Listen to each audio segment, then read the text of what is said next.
கொஞ்சமாக போட்டுக்கலாம். அவ்வளோதான். இது எல்லாத்தையும் வச்சு மறுபடியும் ஒரு கிரைண்ட் பண்ணிடலாம். அப்போ தான் நல்லா மிக்சிங் ஆகி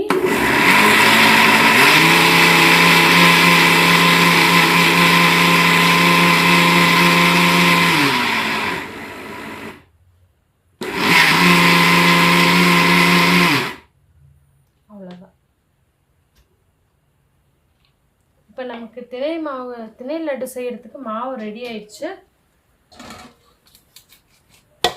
இப்போ எல்லாமே மிக்ஸ் ஆகி வந்துடுச்சு பாருங்கள்.